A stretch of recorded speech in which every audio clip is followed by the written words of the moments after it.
Вчера в Стамбуле был организован памятный вечер, приуроченный к 10-й годовщине со дня смерти выдающегося человека, генерала в отставке Мехмета Ризы Бекина.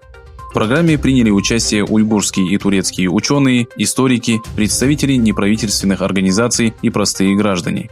Перед открытием программы прошла фотовыставка. После декламации государственного гимна и чтения Корана выступили профессор Абдулкадир Донук, доктор Маферет Юнусоглу, Метин Оскан и Мухаммед Али Алиоглу, которые осветили жизненный путь генерала при помощи презентаций и коротких видеороликов.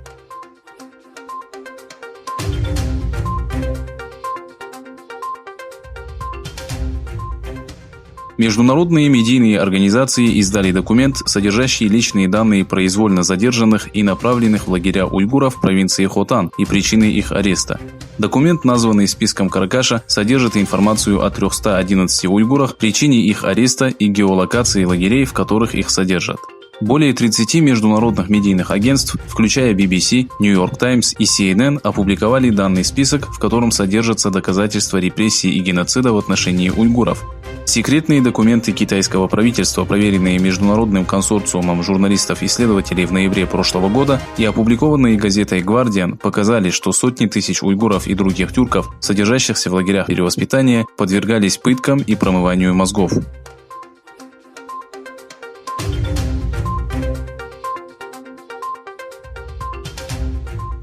Жители района Атбаши провинции Нарын, граничащей с Восточным Туркестаном, организовали митинг против открытия объектов китайской фирмы.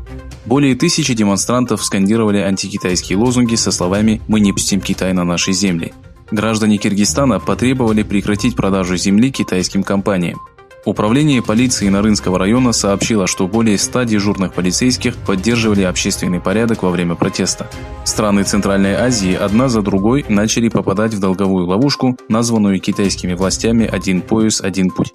Киргизстан занимает 5-е место в списке стран-должников Китая.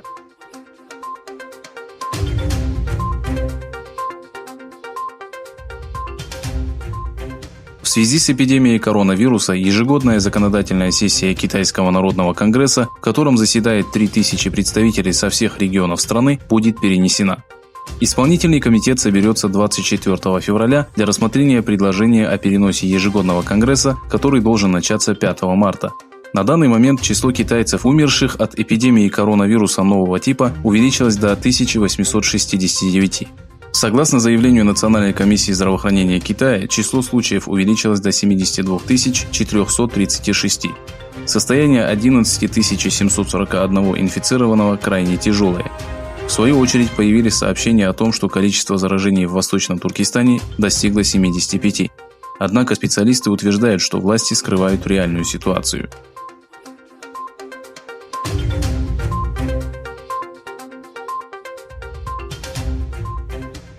Мевлеви Абдул-Салам Ханифи из делегации «Талибан», ведущий переговоры с США, заявил, что соглашение будет подписано в конце этого месяца в Дохе. Во время подписания договора будут присутствовать представители ООН, Исламской организации сотрудничества, Европейского Союза и соседних с Афганистаном государств. Окончательная форма проекта мирного соглашения уже утверждена. Подчеркнув, что до заключения договора будет уменьшено насилие, для того, чтобы создать атмосферу, подходящую для церемонии подписания, Ханифи сделал следующее заявление. После подписания соглашения США и Афганистан освободит 5000 талибов. В свою очередь мы освободим 1000 заложников. Однако официальные представители США не разглашают дату подписания договора.